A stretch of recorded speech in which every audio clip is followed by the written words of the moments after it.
Buenas tardes a todas, a todos, y un saludo muy cordial en nombre de la Fundación José Barreiro.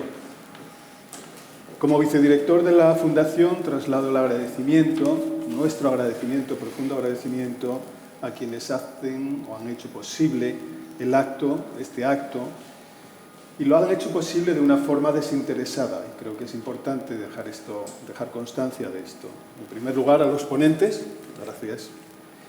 Al Ayuntamiento de Navia por la cesión de este estupendo espacio, a las compañeras y compañeros de la Agrupación Socialista de Navia, Cruz, que estuvo ahí al pie del cañón para que pudiéramos estar aquí ahora, y por supuesto a todos vosotros, a todas vosotras que estáis presentes y habéis acudido a esta convocatoria. Hoy, con el título de La aldea como nuevo distrito económico, reúne o intentamos reunir dos visiones complementarias sobre el papel del medio rural en el futuro de Asturias, en estos próximos 25 años de nuestra región. Por una parte, Jaime Izquierdo, en el extremo izquierdo, nos ofrece un análisis de la aldea desde la planificación pública y el conocimiento tradicional. Por otro, Daniel Suárez ofrece su visión de una aldea reactivada con la innovación tecnológica y el emprendimiento. Cuando planteamos esta cuestión, perseguíamos una reflexión, queríamos que se produjera una reflexión sobre los pueblos y las aldeas de nuestra región que fuera coherente con los objetivos del Programa General de Asturias 2050, que persiguiera la cohesión territorial, la sostenibilidad y la integración del talento, esa palabra que tanto utilizamos todos ahora. A través de enfoques distintos pero convergentes, creemos que ambos ponentes, mostrarán cómo las comunidades rurales, las aldeas, nuestras aldeas, pueden incorporar y liderar procesos de cambio y desarrollo dentro de la economía global y conectada. ¿Quiénes son las personas que nos acompañan y que van a hacerlo?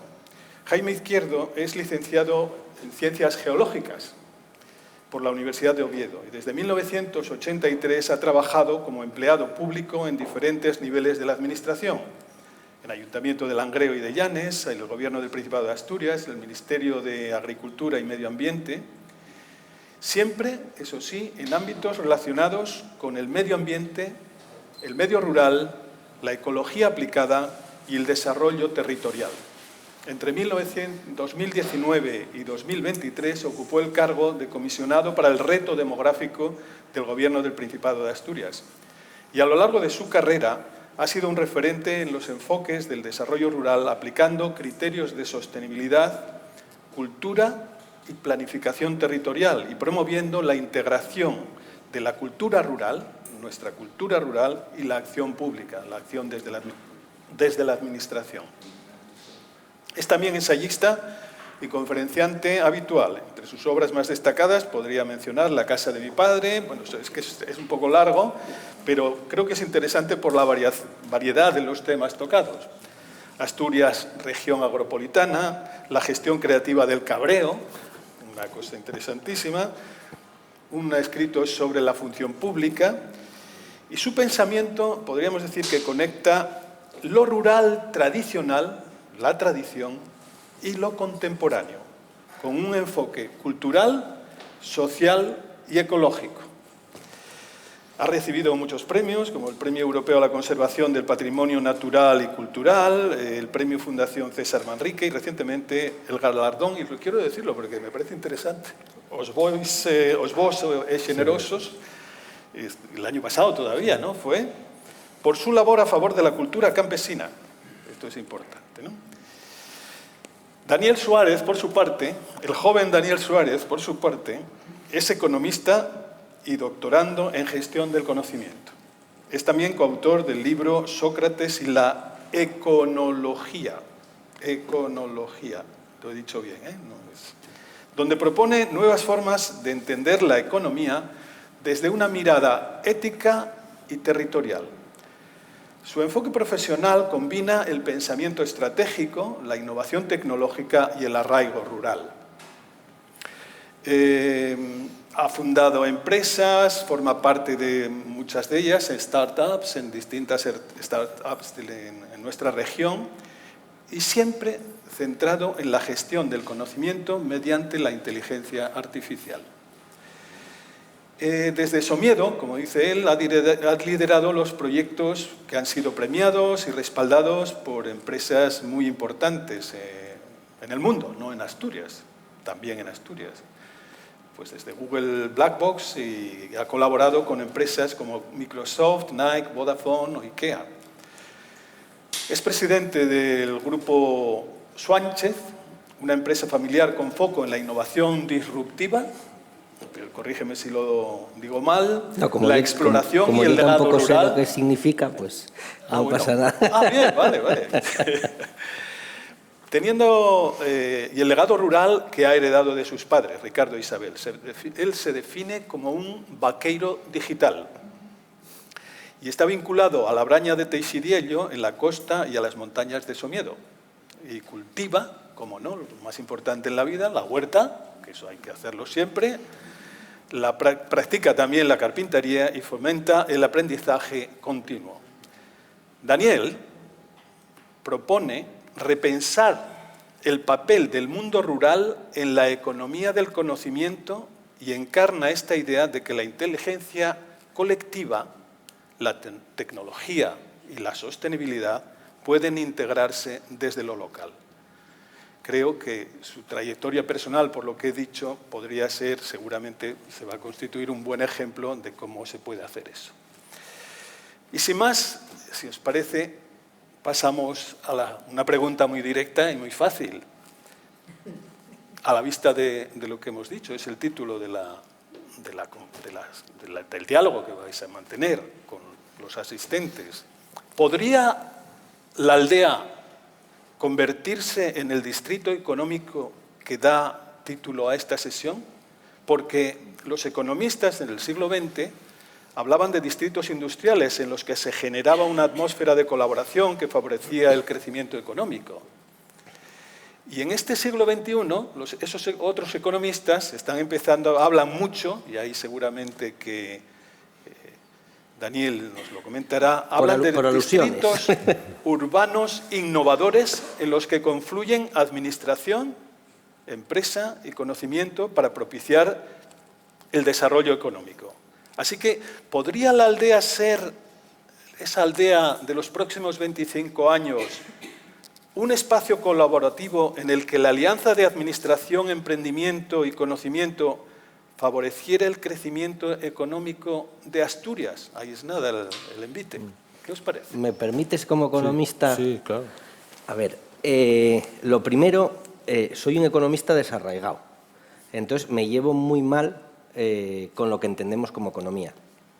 Entonces, si yo hoy de todo lo que cuente os tenéis que quedar solo con una cosa, es por favor nunca más utilicemos la palabra económicamente viable o economía, porque la estamos utilizando mal, siempre, por culpa de los economistas.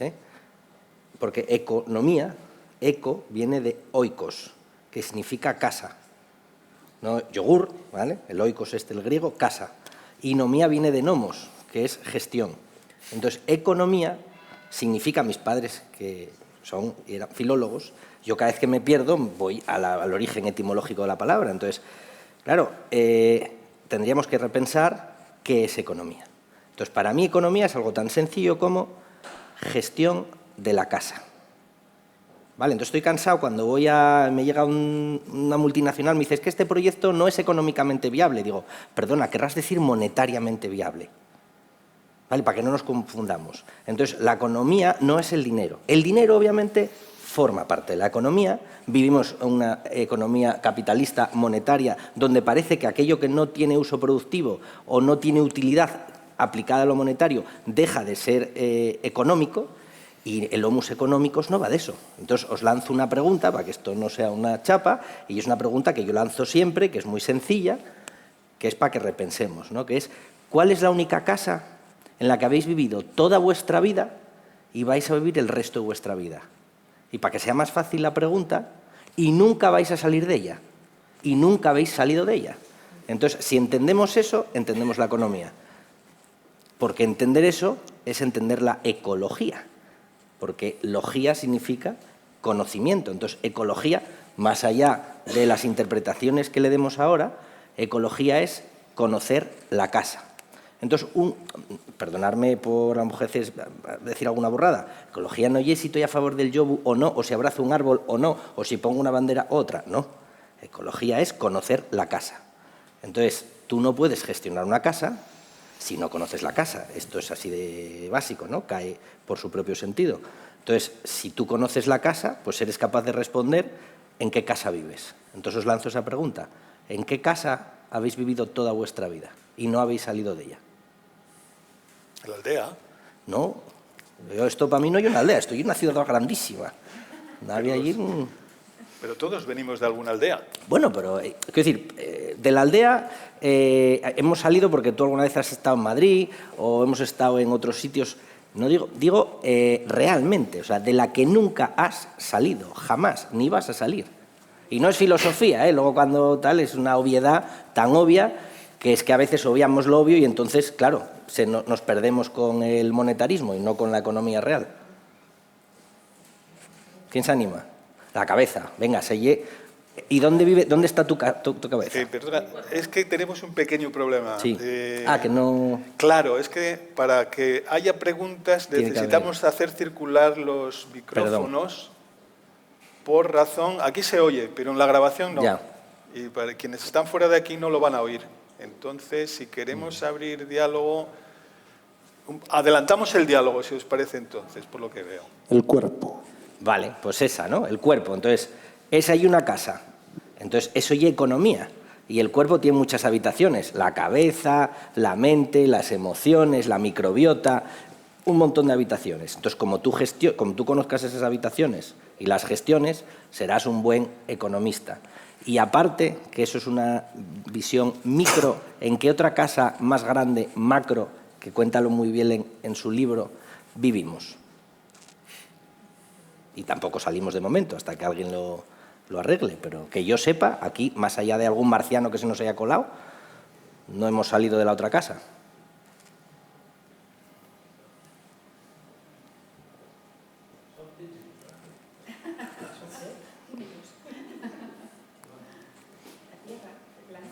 Planeta. Bueno, pues para mí eso es sencillo. Entonces yo con esas dos chorradinas hago todo el modelo, que yo cuando hablo de la econología, y luego allá puedo meterme en las matrioscas estas que vas poniendo capes. Entonces yo, bueno, para mí economía y cuando tú gestionas las casas. Entonces, el problema para mí, independientemente de que vivas en la aldea o de que vivas en la ciudad, y que a nivel social creo que tenemos una sociedad rota. Porque tú te levantas y vives en la casa 4, que ya en el trabajo. Entonces te levantas a las 7 de la mañana y coges el WhatsApp y pones a trabajar. Pues no empezaste habitando la primera casa, que ya es tú. A lo mejor mi abuela tampoco habitaba la primera casa, que digo, oye, la primera casa que habitas y es tú, la segunda tu hogar, ¿no? La tercera tus vínculos, oye, la familia, los amigos, la cuarta el trabajo y el quinto el propósito del planeta. Así, simplificando, para que sea muy sencillino. Y en función de esos quesitos tú gestionas. Digo, oye, yo cuando se levantaba mi abuela lo primero que hacía era a las 5 de la mañana ir a dar a comer las pitas. Entonces, lo más importante eran las pitas. Bueno, ahora lo más importante es WhatsApp para responder los WhatsApps del jefe. En dos casos, y la casa 4, y con la que venían les perres. Bueno, yo creo que eso es lo que está roto. Y yo creo que eso es lo que se va a romper mucho más, y creo que eso es la aldea, lo que es el único espacio donde lo puedes recuperar. Porque como ratones, cuando bajas a Madrid y todos corren, tú corres más. Y o sea, que entiendo que tú crees que sí, que sí la aldea es que no va a ser ese espacio no puede ser en otro sitio. No puede ser en otro sitio. Ser en otro Jaime, ¿tú qué respuesta rápida puedes dar? A ver, yo lo primero sería tomar conciencia sobre lo que era la aldea. Es decir, durante mucho tiempo la aldea generó economía al punto de que la alimentación, hasta probablemente los años 50, era una alimentación aldeana. Es decir, si uno ve la estructura de la alimentación en las villas, lo que encuentra es la plaza de abastos, ¿no? Esa plaza de abastos era abastecida por un conjunto de aldeas satélites que se encargaban de gestionar el territorio y abastecer a la ciudad, aparte de alimentarse de ellas con los excedentes, y luego alrededor de la plaza de abastos había unas pequeñas tiendas de comercio y alimentación que tenían nombres evocadores, ¿no? Tiendas de ultramarinos y coloniales, es decir, que recibían la alimentación globalizada, aquello que no se producía. Por tanto, la aldea tuvo economía siempre, una economía no monetarizada, una economía no capitalista, pero no solo eso, sino que tenía la sostenibilidad. O sea, todas las grandes preocupaciones que tenemos ahora como humanidad estaban resueltas en la aldea. Es decir, porque la aldea era sostenible por definición. Es decir, la aldea es una estructura territorial que sabe gestionar la naturaleza que tiene alrededor para producir alimentos, vivir y dejar el territorio en condiciones de que al año siguiente sea fértil. Maneja todos los capitales naturales, los interrelaciona en un sistema, se alimenta, luego deja parte para fertilizar la tierra y que la tierra vuelva a producir, ¿no? Por tanto, incrementaron la biodiversidad. Toda la biodiversidad agraria no se computa por no sé qué razón en la ley de biodiversidad, solo se habla de la silvestre. Eran ecológicamente sostenibles, sabían manejarse, inventaron la biotecnología y todos los alimentos que conocemos ahora se inventaron en la aldea. El jamón, el queso, la sidra y tal. Por tanto, mi reflexión es una reflexión de una obviedad que a mí me da vergüenza. Si tenemos una estructura territorial que sabe gestionar la naturaleza, que sabe hacer todo eso, que es inteligente, que tiene una tradición económica de varios miles de años, ¿cómo podemos dejarla desaparecer? Esa es la reflexión de fondo. Por tanto, digamos que a mí lo que me interesa ahora es, que es muy marxista por otra parte, es la toma de conciencia del problema. Porque a partir de que tomemos conciencia de que no podemos dejarla desaparecer, empezaremos a buscar solución. Si ya damos por hecho que la aldea forma parte de un pasado que no va a volver, el problema que tenemos es que la única opción es la ciudad. Y si la única opción es la ciudad, tenemos el problema servido. Porque lo que ocurrirá es que la naturaleza seguirá avanzando y acabará rodeando la ciudad y empezaremos a tener, que ya los tenemos, los incendios ya no son forestales, los incendios en muchos casos son periurbanos. Hay gente de ciudad que muere en incendios. Es decir, los jabalíes forman parte ya del 30% de los accidentes de la movilidad. Es decir, hay demasiados indicadores que nos están diciendo hemos abandonado la aldea y, por tanto, hemos abandonado la gestión inteligente de la naturaleza y, por tanto, tenemos un problema. Yo había traído una ponencia así para contarlo, pero yo creo que voy a pasar de ella, porque mejor entramos en... Sí, no, porque podremos, a la vista de la respuesta que habéis dado, sí los dos creéis que efectivamente la aldea se puede convertir en ese espacio económico, en ese distrito económico. Entonces la siguiente cuestión sería, ¿cómo? Ahora mismo no lo es, no está siendo ese motor económico, de forma generalizada, posiblemente en algún punto concreto lo pueda estar siendo, pero de forma generalizada no lo es. Entonces, ¿cómo podría ser? ¿Cómo podría ser para el conjunto de la región ese espacio económico que genere riqueza? ¿Cómo creéis vosotros? ¿Qué pasos creéis que habría que dar? Ese es un tipo de aldea, que es Pajares, en el 1928, ¿no? Yo cuando hablo de la aldea de futuro no digo volver a estas aldeas, hablo de una aldea contemporánea, ¿no? Porque a veces cuando uno habla de la aldea, dice, joder, la aldea, o sea, te llevan inmediatamente al pasado. Digo, yo no quiero hablar del pasado, yo quiero inspirarme en el pasado, ¿no? Sobre todo cuando el pasado era inteligente. Pero voy a pasar muy rápido. Mira, este esquema tan sencillo, ¿no? Esto explica en nada, en un momento, en primer lugar, la ciudad se funda por implosión aldeana. Son las aldeas en un territorio que deciden que haya un espacio central de relación, básicamente con el cosmos y lo sagrado, que es la ciudad. La primera función de la ciudad fue la sagrada. Si habéis ido a Yucatán, veréis esa ciudad, la de las pirámides. Los aldeanos acuden a hacer manifestaciones religiosas y reuniones. Por lo tanto, esa es la primera función de la ciudad. A partir de ese momento aparecen otras funciones, una función política, y esos elementos están en la ciudad moderna.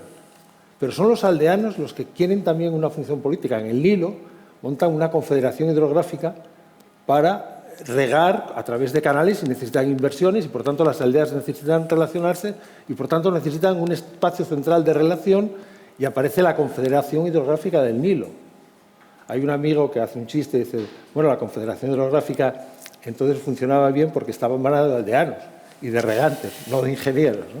Entonces, bueno, en cualquier caso, ya aparece la función política, luego aparece la función comercial. A partir de ese momento, y con la llegada de la ciudad industrial, se produce la inflexión. Dejamos de ser rurales y empezamos a ser urbanos. Y ahora lo que nos pasa es que estamos en la explosión de la ciudad. Las megalópolis, el tamaño que tienen las ciudades, lo que hace es que cuando se produce una explosión, se produce lanzamiento de trozos de lo que explota al campo. Lo que tenemos básicamente en el campo no son aldeas, son fragmentos urbanos en el campo. Pequeñas urbanizaciones, comportamientos muy urbanos, pero ya no tenemos esa inteligencia de aldea, ya no tenemos la capacidad de abrir la nevera de cualquier aldea y vais a encontrar la misma alimentación que en una villa o con una ciudad. Es decir, que los comportamientos ya son urbanos. Por tanto, requiere la aldea un repensamiento para ver qué es lo que dejamos atrás y podríamos aprovechar.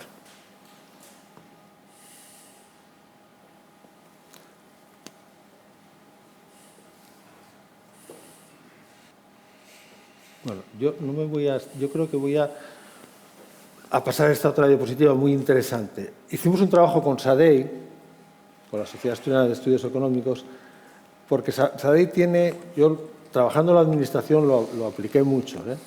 Yo buscaba el currículum oculto, ¿no? Cuando hablaba con alguien, con un director general, con un jefe de servicio, yo le preguntaba siempre, ¿de dónde eres? Para ver si tenía currículum oculto de aldea, ¿no? Entonces Ramiro, el director de SADEI, es de Tineo, y tiene una formación aldeana muy importante, de manera que cuando le planteé hacer una aplicación de la Ley de Desarrollo Rural, de la que se habló hoy, que es una ley que hicimos en el 2007, vamos a aplicar los 3 escenarios que plantea la ley. El rural periurbano, que históricamente estaba vinculado a la alimentación de ciudad, donde en Francia están haciendo ya alimentación de proximidad. El rural que se intensificó, que en Asturias se intensificó alrededor de 2 conceptos, eucalipto y leche, que ocupa solo el 20% de la región, y están especializados y funcionan en esa clave de agricultura industrial, no aldeana, agricultura industrial, monetarizada, con mercados internacionales, con todo esto, y el rural de campesinado, el rural de aldea. El rural de aldea ocupa en Asturias más del 70% de la región. Por tanto, ¿merece la pena reflexionar sobre una tipología de economía para el 70% de la región? ¿Merece la pena iniciar un debate? ¿Por qué razón? Porque la única economía que tenemos para el campo ahora es una economía de intensificación, una economía industrial. Pero si repensamos una economía de aldea propia, luego avanzaremos pero a mí lo que me interesaba hoy era la apertura de la toma de conciencia de que necesitamos una nueva teoría económica. La teoría económica de la aldea preindustrial la conocemos y funcionó, ya digo, varios miles de años. La economía industrial acabó con la aldea porque no le dio esa oportunidad, o te intensificabas o te ibas, y por tanto la reflexión es ¿y cómo podemos generar un nuevo distrito económico en la aldea? Hablaremos más adelante para no agotar todo en la primera pregunta, ¿no? ¿Qué crees que habría que dar? ¿Qué pasos habría que dar, Daniel? No tengo ni idea, pero como no tengo ni idea, pues... Pero según tu experiencia, que desde ya es mi larga... experiencia, pues para mí hay dos cosas que se observan muy fácilmente, que es masa y gravedad, espacio y especies. Me explico.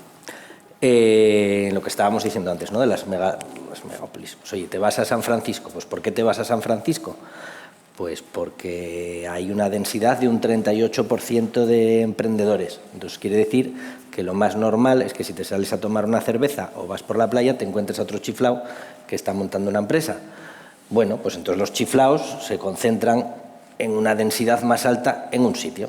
Y si te vas a comprar a China, pues te vas a una ciudad hiperespecializada y en una se compran unas cosas y en otra otros. Entonces, a mayor masa, mayor gravedad, a mayor gravedad, mayor masa. Esto es lo que nos ha llevado a la especialización de las ciudades. Bueno, yo creo que en la aldea es lo contrario, espacio vacío, pero el espacio vacío está lleno de espacio, por lo tanto de potencial.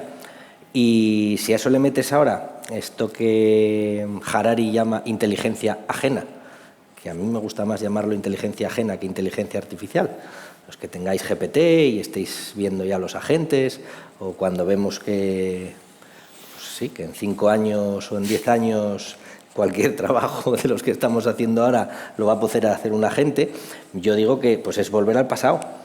Eso se llama Grecia, eso se llama esclavos, perdonadme la burrada, pero una inteligencia artificial es un esclavo. Entonces, los griegos inventaron la filosofía porque tenían esclavos, porque es que ahora, como diría Charles Jung, ahora los esclavos somos nosotros, que vivimos en una sociedad de autoexplotación y de autoesclavitud. Ya no te digo si eres autónomo, pero...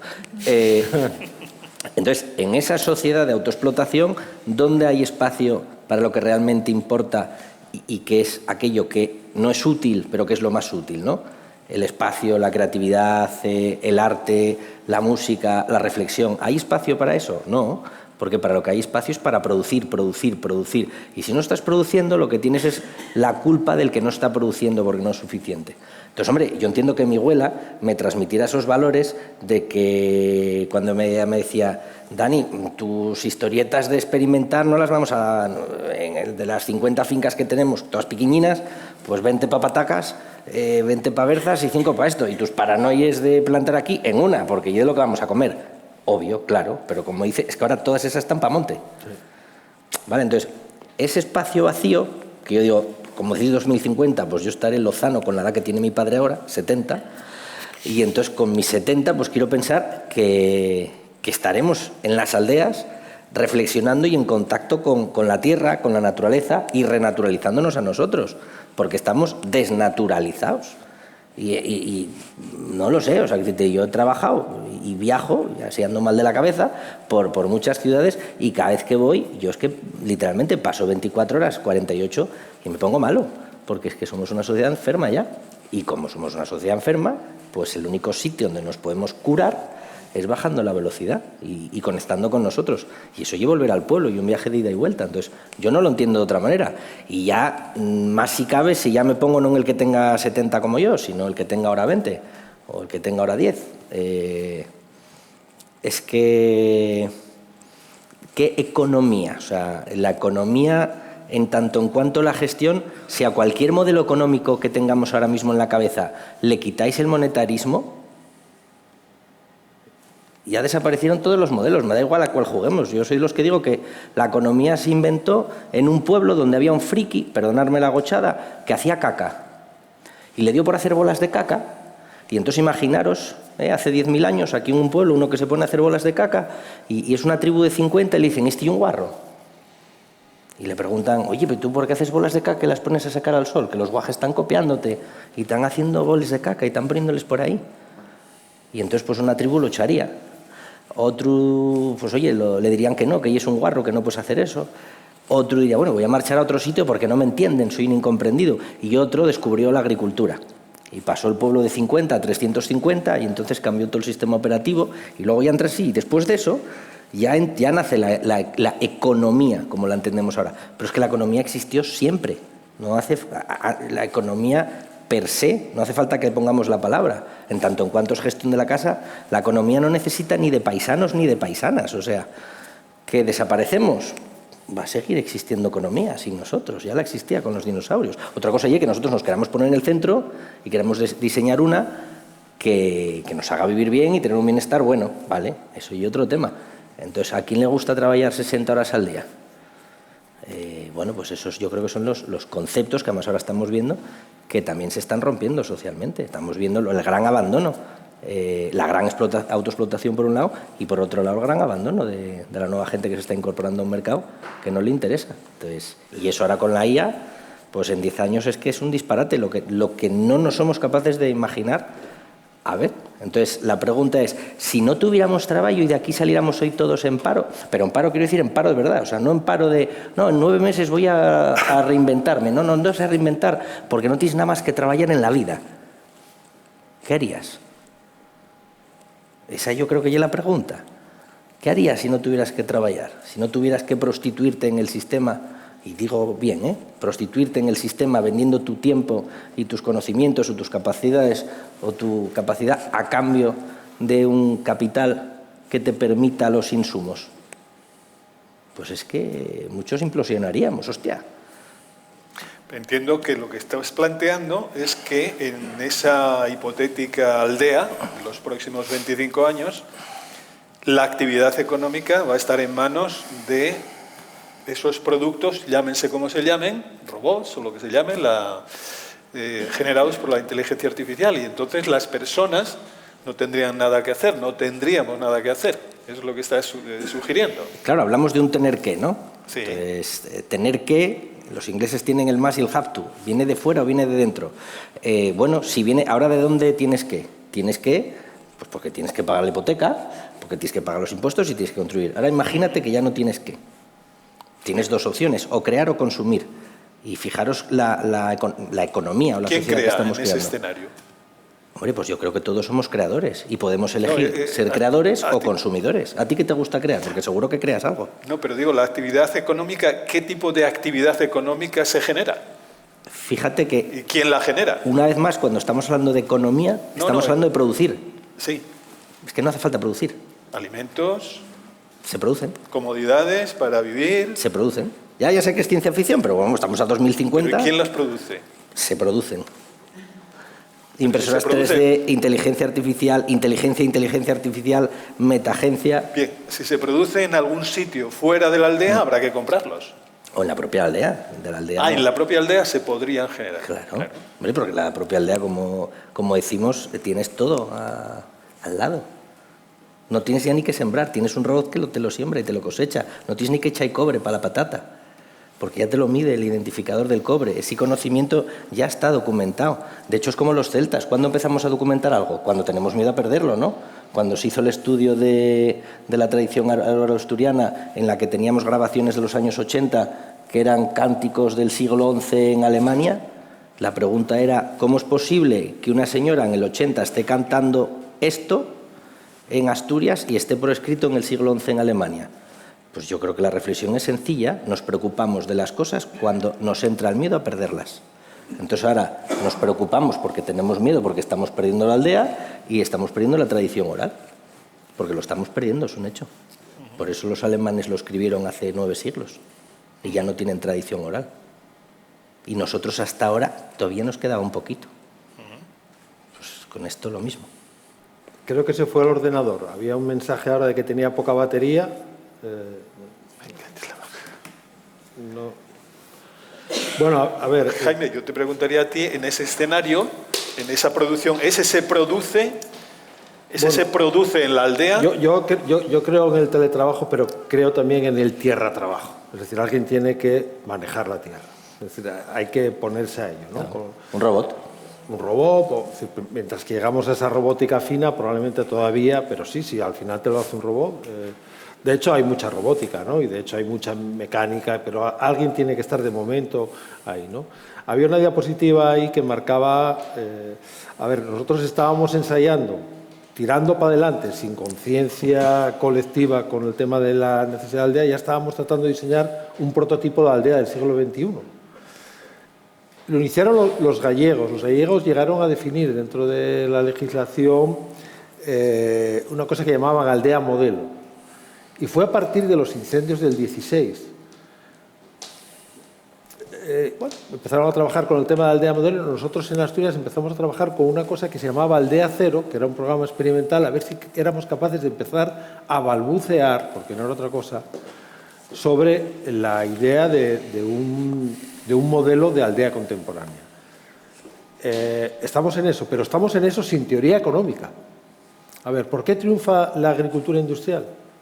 Porque se crea una teoría económica favorable a la intensificación, a la concentración. La teoría industrial tiene aplicación en la agricultura, aparece el plan de estabilización y a partir de ese momento aparecen fondos, aparecen políticas y los territorios que se pueden intensificar se intensifican, abandonamos la casería, entramos en la explotación agraria, dejamos la economía no motorizada, empezamos a tener dinero, empezamos a pedir créditos a los bancos, es decir, hay unas transformaciones que ya digo que solo alcanza el 20% de la región, ¿no?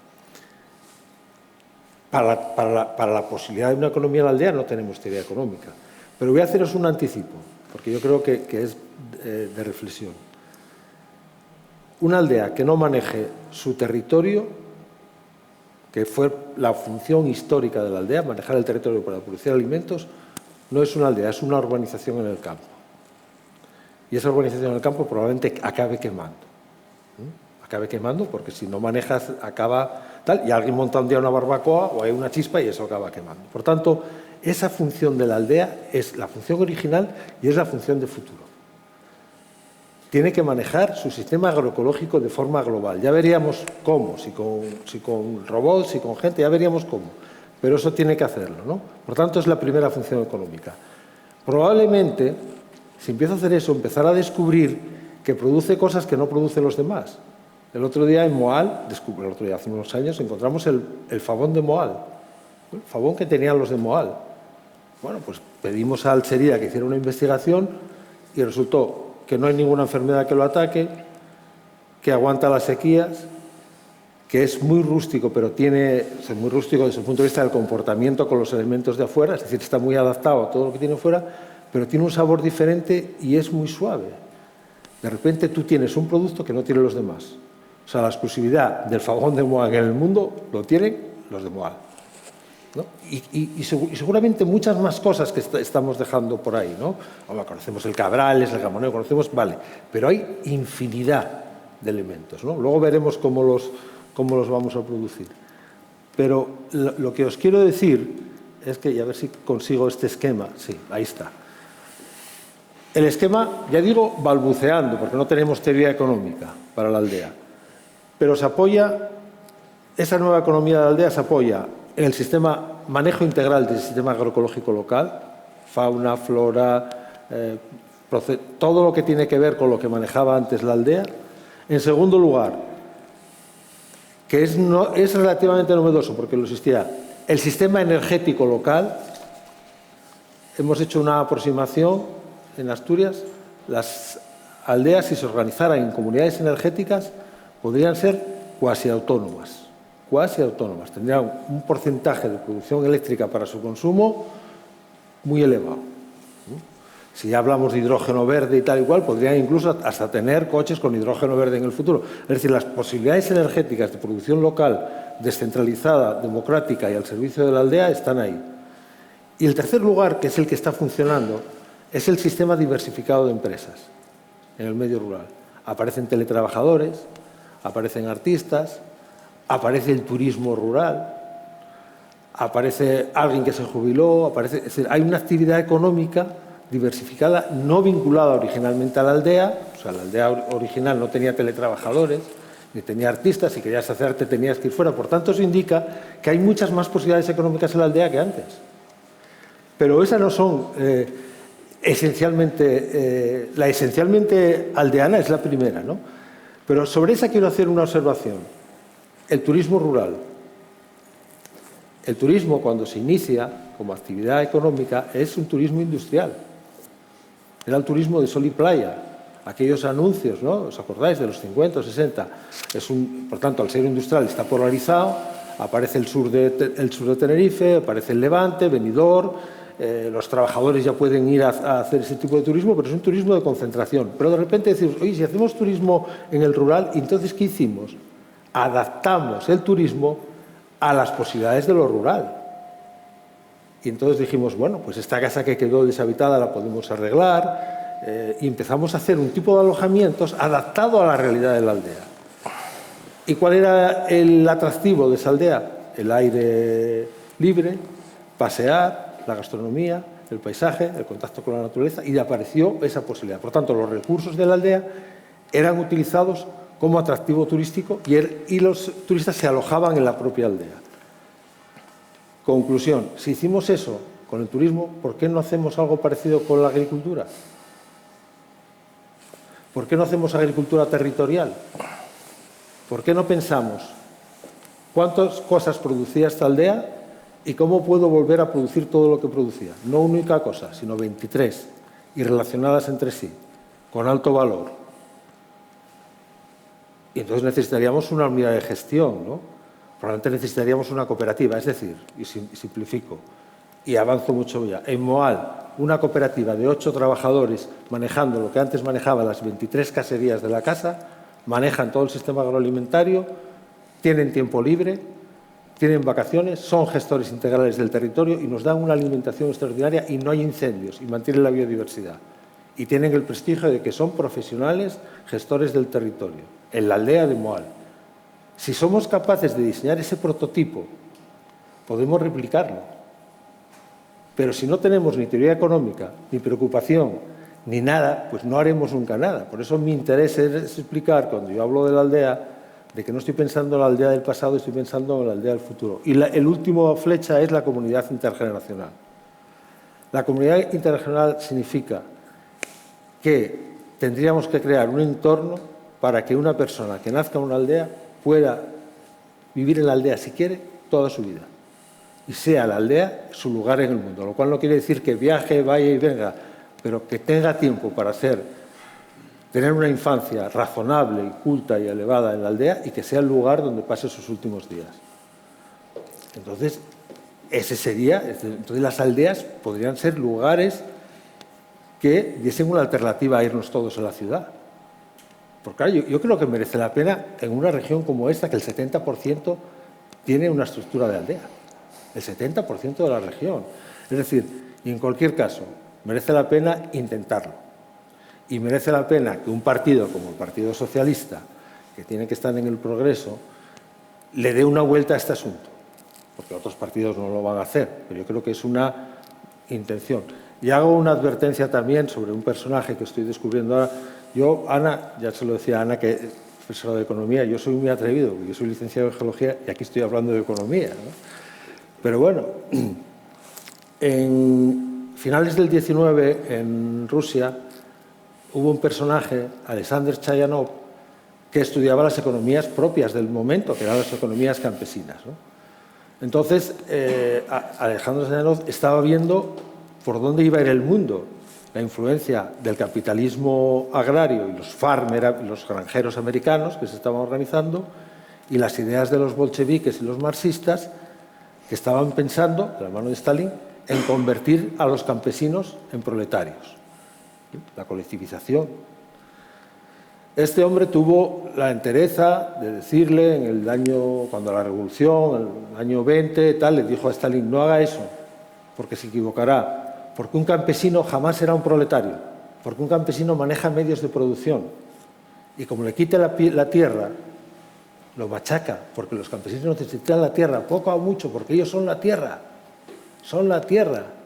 y a un campesino sin tierra es como un campesino ciego, es como si le quitaran un sentido. Entonces, Stalin le pregunta que cuánta más gente piensa así y le da la lista de sus investigadores. Los mandaron a un campo de concentración en 1930 y en 1937 los fusilaron a todos. Es decir, la posibilidad de crear una teoría económica para el campesinado o para la aldea desaparece porque fusilan a todos los investigadores. Después llega la Segunda Guerra Mundial, después viene la reconstrucción de Europa. La reconstrucción de Europa se hace con los americanos, con la extensión agraria americana, con la intensificación y con la teoría del capitalismo agrario, y por tanto nadie más vuelve a pensar en la posibilidad de una teoría económica para el campesinado, a pesar de que los campesinos llevaban 10.000 años manejando la tierra. Entonces, la deuda histórica, política que tenemos con los que manejaban la aldea es extraordinaria. Claro, yo digo, mi mujer me dice, un día vas a chiflar, porque es que no te hace caso nadie. Digo, ya, pero es que yo soy insistencialista, joder, yo tengo que seguir insistiendo con esto, porque me parece que es de un sentido común que pone, pero bueno, pero es que no nos damos cuenta de lo que está pasando. Y ahí, perdona, porque como estás con lo de la base, hay dos cosas que me resuenan mucho, ¿no? Que es que, igual lo estoy entendiendo yo mal, ¿no? Pero como la base de una teoría económica. Os lo cuento con un ejemplo de cómo vender sidra en Somiedo a 12 euros, que así igual lo entendemos fácil. O sea, yo uno de los problemas que veo es que en economía acabamos hablando de medios de producción. Producción es una cosa. Entonces, yo pregunto, por ejemplo, ¿qué se produce en Somiedo?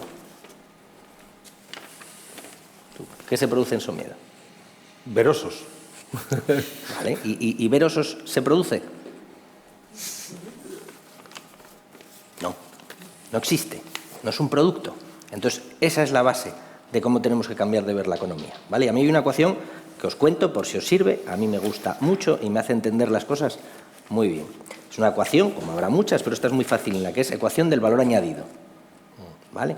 Entonces, tú cuando vas a comprar una sidra, un producto, ¿con qué lo pagas? El producto en el numerador, en el denominador. Si quieres aumentar el valor añadido, tú quieres que lo que va arriba sea mejor o te guste más. Ya no entro en si te gusta más ácida, más de aquí, si de este o de otro palo, pero que lo que tú consumas en el numerador, esa botellina de sidra, te tiene que compensar con lo que pagas abajo en el denominador. Que para que nos entendamos, el producto lo pagues con perras. Me da igual que con tarjeta, págaslo con dinero, a día de hoy, ¿no? Vale, y para aumentar ese valor añadido, ¿qué única regla tienes? No hay más. O sube el numerador, o la sidra y de denominación de origen y que tú valoras que la manzana sea de aquí, porque si no lo valoras, da igual, no aumenta el valor para ti. Oye, que lleve más dulce, porque si tú no lo valoras, da igual que el que la produce diga que lleve la mejor del mundo, porque como tú no lo valores, da igual. O que te cueste menos, ¿no? No hay más. ¿Se os ocurre alguna otra estrategia para que aumente el valor añadido ahí? No. Vale, ahora vamos a seguir hacia la derecha. La derecha es el servicio. No y es lo mismo que tú vayas al supermercado Guillermo, a La Pola, a comprar una botella de sidra, en La Pola, a que la vayas a comprar a la Limerca, en Oviedo. No y es lo mismo, porque tiene que estar ahí. Y como decía el otro día un profesor de Harvard que vino a Somío, decía, bueno, pero es que además, ojo, que el producto no y la botella, que la botella es vidrio y el producto no lo consumes. Digo, no, tienes razón, de hecho la botella y es servicio. La botella no la compras, la botella no la vas a beber, vas a beber lo que hay dentro, la botella y es parte del servicio para que la puedas tomar. Entonces, el servicio cuando vais a tomar un cafetín a un sitio, ¿con qué lo pagáis? El dinero ya está. O una cervecina, lo pagáis con tiempo de espera. No es lo mismo que levantes la mano y te atienden sonriendo a que te tengan 10 minutos sin mirarte la nuca. Entonces, el tiempo de espera, que ya es escaso, pues lo pagas con ello. Y hasta ahí es donde tenemos la economía de esta que estamos hablando de producción y de servir, que básicamente es donde está la pelea ahora mismo. Produzco y sirvo. Y por eso Amazon, ¿a qué compite? A producir a precios bajos y a servir muy rápido. Punto pelota. Y por eso llega a China, producto barato, y compra lo que sale ahora el Paco León anunciando que ya puedes comprar directamente el no sé cuánto de China. Y es porque hemos entendido muy bien que esas son dos variables competitivas y que funciona para masas. Precio bajo y mínimo tiempo de espera. Vale. Luego hay otras dos ecuaciones muy guapas, que es la experiencia. Entonces, por ejemplo, hoy que sois masocas, porque no tiene otra definición, que seáis masocas o que vendáis a ayudarnos a gente que necesitamos terapia, como estoy yo, porque en lugar de estar en la playa o tomando un colín de sidra, estáis aquí escuchando a dos chiflaos que están con sus paranoias. Entonces, esto es una experiencia. Tú y yo queremos pensar que ya es agradable para ellos. Y que si fuera así, la experiencia, cuando ya es agradable, a mí cuando me dan un masajín, digo, ay, que no acabe, que dure más. Pero cuando la experiencia ya es desagradable, como ir al dentista, que espero que esto no sea así, lo que quieres es que acabe lo antes posible. Bueno, pues la experiencia es algo que también pagas con tiempo. La experiencia de beber osos, la experiencia de tomar una sidrina con los amigos en Somiedo, la experiencia de ir a atardecer allí. La experiencia ahora mismo es lo más valioso y no es un producto. No es un producto. No se produce. No se fabrica. La experiencia de tirarte a consumir pasivamente Netflix, Movistar, la experiencia de consumir como un yonki, de chutarte dopamina, todo eso no es producción. Eso no se está produciendo. Lo que estás es consumiendo tiempo, eso sí, tiempo de vida. Y es con lo que pagas la experiencia. Pero como es positivo, pues te chupas dopamina, ¿no? Pues la pagas, ¿vale? Entonces, partido por ti. Y la última, que a mí es lo que me parece, que para eso es el sitio, la aldea clave, que es la transformación. Y la transformación es un negocio en el que tú entras y sales diferente. Permitidme que ponga un ejemplo, el dentista que puse antes. Yo cuando voy al dentista, a mí no me gusta, vosotros igual sí. Entonces, el producto será el empaste que me hagan, y lo pago con dinero. El servicio será el tiempo que esté esperando en la salita de espera, los 5 o los 15 minutos. La experiencia será si me ponen revistas o me tienen 15 minutos con sonidito, o si cuando me tumban en esa camilla, pues yo qué sé, ¿no? Pero la transformación es que yo entré con una caries y salí sin ella. Fui a la universidad, entré sin un doctorado, sales con él. Fuiste al gimnasio sin abdominales, saliste con ellos. Fuiste a hacer dieta, entraste con un Michelin. Bueno, pues después de 3 meses saliste con ellos. Y la transformación, toda la vida, se pagó con la misma moneda. Y no son perres. Es energía. En idioma de mi abuela, y lo que no cuesta no presta. Pero bueno, ya no me meto yo con el tema del sacrificio. Y energía. Hay gente que presta salir a correr. Y hay gente que dice, no me gusta nada, pero después de salir a correr o después de ir a hacer deporte siempre me sentí mejor. Al final tú, para hacer una transformación, o sea, para que la persona que entre salga, sea diferente, implica energía. Igual que hoy saldréis de ahí, me das chapa que me han metido, pero igual cogisteis una paranoia de estas, le diste tú, pero la transformación es cosa de cada uno. Entonces, yo vuelvo a lo mismo. Cuando yo le digo esto a los de denominación de origen, cuento yo esta ecuación, digo, te apuesto a que vamos a vender sidra a 12 euros. Me dicen, imposible, eso, y que vais a vender la moto, vais a estafar a la gente. Digo, no, vamos a decir la verdad. Vamos a poner 3 sidras, esta 4, esta 8 y esta 12. Y como hay 250.000 turistas, ¿sabes lo que quiere la gente cuando viene a Somiedo? Contar una historia y volver con una historia. Así de sencillo. Y como no se la demos, se la inventan ellos. Y la historia, tuvimos suerte ese año que compramos. Y entonces yo les dije a los chavales del supermercado, mira, esta es la frase, cuando te pregunten, oye, porque van a preguntar esto, ¿cómo es posible que hay una sidra de 4, una de 8 y otra de 12? La respuesta ahí es muy fácil, mira. Esta Yetra Banco, prodúcense 12 millones de litros, puedes comprarla en Ikea también. Y en el Ikea de Bilbao, tiénesla. Buenísima. Y hay que traerla hasta aquí. En la Alimerca vas a tenerla 2,5, ¿eh? Pero con esto aparte, en estos 4 meses hay gente que va a vivir 12 meses aquí, que es la parte propósito. Esta de otra hacen 3 millones. Y es denominación de origen. Y esta solo hacen 1 millón y este año y es la que ganó la prueba. ¿Cuántas pensáis que vendimos de la de 4 euros? Todas de 12, el 98%. Entonces, ¿de qué estamos hablando? Si lo poco que exportamos, danos vergüenza vender sidra a 12 euros. Como Asturias, estamos hablando de la aldea, el 70%, y aquí nadie se escandaliza por pagar 25 o 50 euros por un vino, o por pagar 50 céntimos por cerveza mal fermentada, que lleva óxido nitroso y cuéstanos vender una sidra, o como cuando abrimos la fábrica de cerveza en Somiedo y llega uno del pueblo y se enfada porque la sidra... Digo, coño, la sidra ya 3,5 euros, si quieres Mau gallega, vete al otro bar que hay 12. Que a lo mejor el cliente de la cerveza somedana tiene que ser el madrileño o tiene que ser el otro, como producto me refiero, ¿eh? Pero es que el madrileño y el vasco y el catalán no necesitan no están comprando la cerveza ni están comprando la sidra, están comprando la experiencia, pero aquí eso ya que estamos engañando. Como cuando enseñábamos a los guajes a emprender y que vendieran la media docena de huevos que ellos cultivaban, llegábanme, y perdón, porque digo las madres, porque ningún padre vino, porque las madres eran las únicas que venían a las extraescolares cuando hacíamos durante 3 años la escuela de nenos emprendedores en Somiedo, y entonces aquello rompió por los aires el día que dijimos que el precio de los huevos eran 6 euros. Me cago en Dios, que si queríamos robar a la gente. Digo, 6 euros una docena de huevos ecológicos fecho por los guajes para pagar el viaje de sus estudios. Hombre, no me toque los cojones. Pero si no somos capaces de ponernos en valor, ¿qué producir ni qué no producir? Si ya que no nos ponemos en valor. Y entonces eso, yo no sé si es de trauma que tengamos de pueblo de atrás, pero entonces si queremos arreglar el pueblo tendremos que arreglar el trauma de atrás y estar muy orgullosos de serlo y ponerlo en valor. Y no tener ningún problema de decir, claro, y cuesta 20 euros.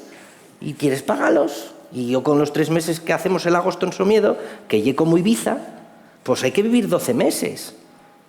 Porque hay 500 personas en 32 pueblos. Porque los datos son muy sencillinos. O nos guste o no nos guste. Yo nací en el 80. 250 criaturas de humano en 1980. Hoy hay 35 criaturas de humano. Así que ¿cuál es el animal en peligro de extinción en Somiedo? Hay 35 criaturas de guaje, ¿eh? 35. En 32 pueblos. Más de 20 pueblos, menos de 10 habitantes. ¿Cuál es? La edad media más de 70 años. ¿Qué me estáis diciendo? ¿Que de 32 pueblos que hay en Somiedo, en 2070 no va a haber 5? ¿No va a haber 5?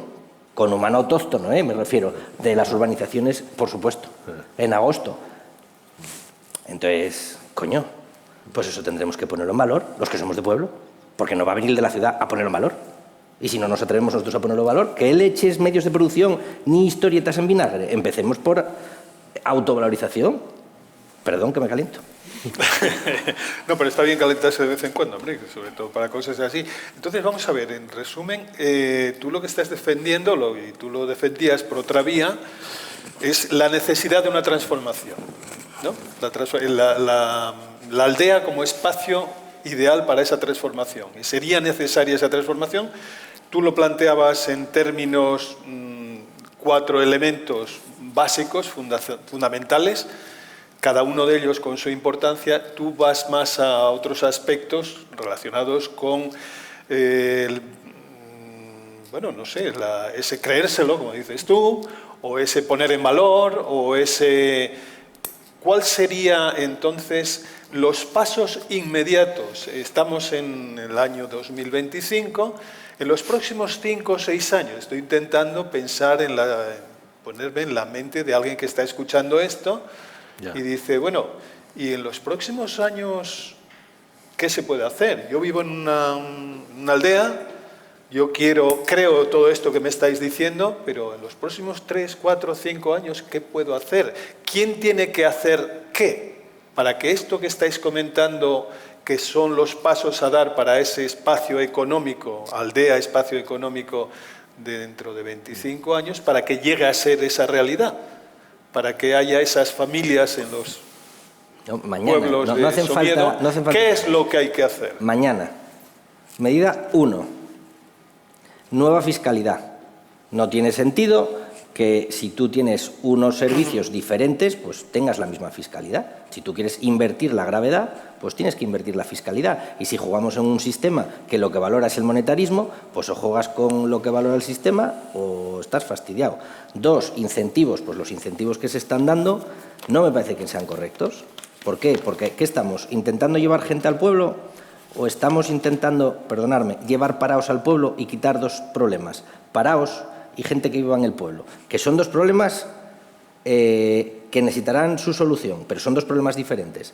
Si tú quieres llevar a un homínido resistente a que viva al pueblo, perdóname, pues yo quiero incentivar al homínido que monetariamente es estable y que lleva 100.000 euros de vida a vivir a Somiedo o a Tisidiello o a otro sitio, antes que al homínido, pues que está en paro, ya sé que esto es jodido así, y que en 4 años, en cuanto se acabe la subvención, lo que nos está diciendo los datos es que volverá al otro sitio donde esté la subvención.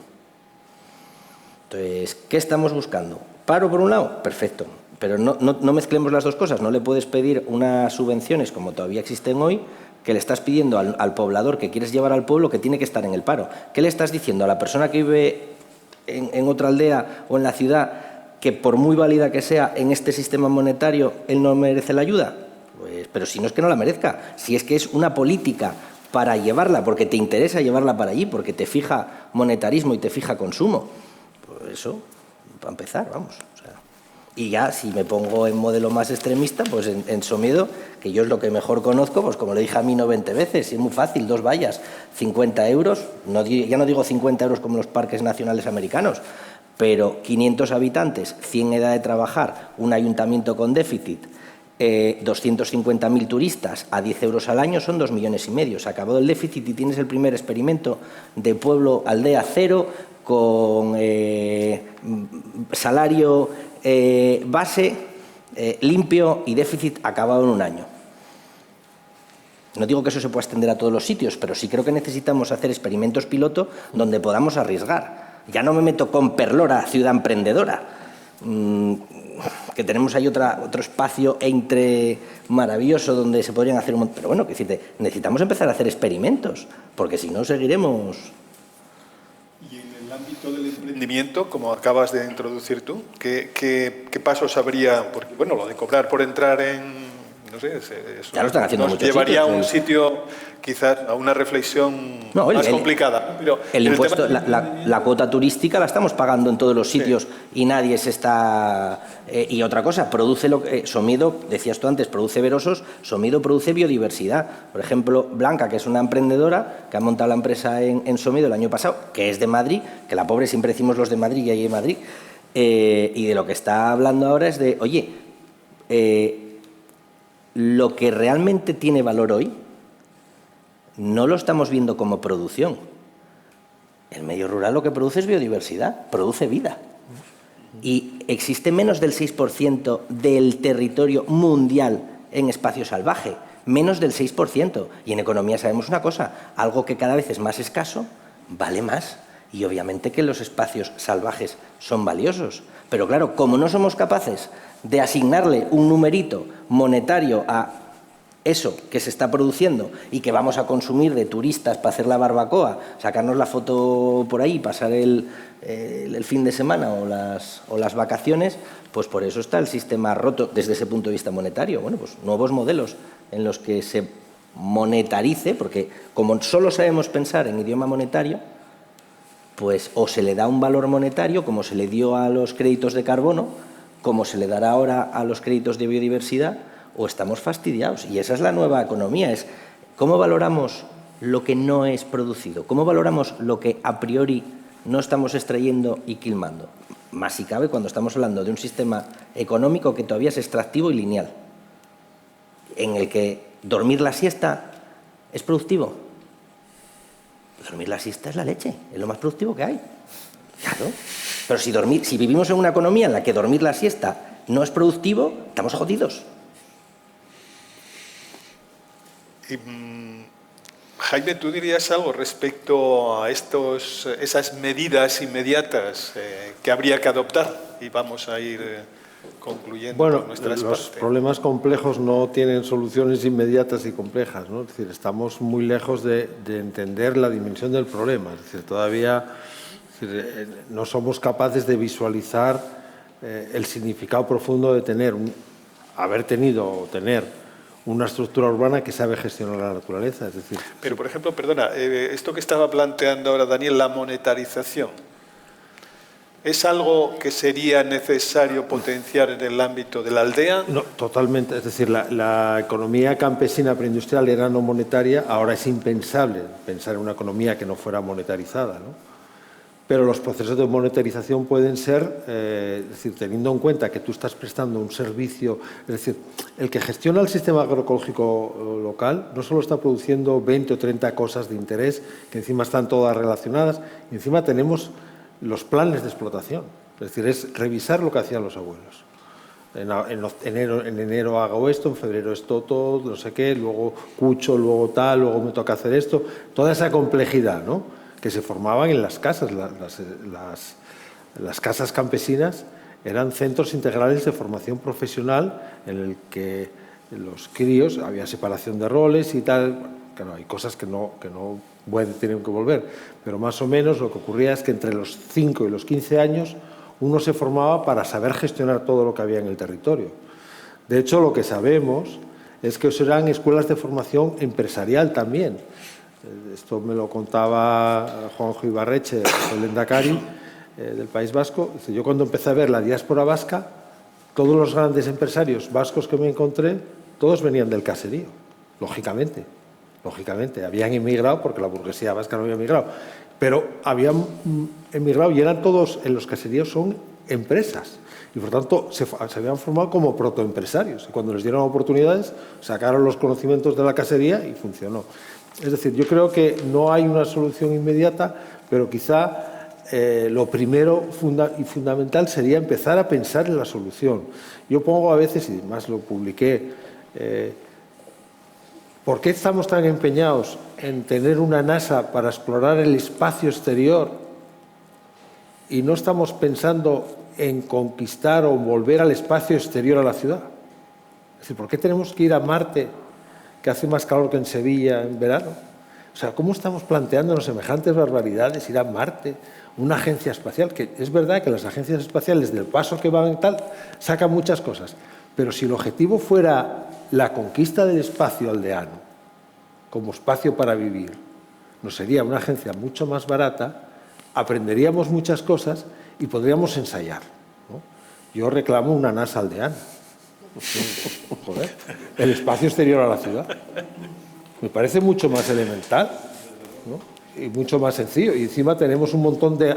Claro, habría que formar aldeonautas, ¿no?, gente que sepa vivir en la aldea, no astronautas. Entonces, hay muchos elementos. Yo, claro, utilizo eso de en broma y en serio. Yo digo cosas en serio, aunque utilice el humor, ¿no?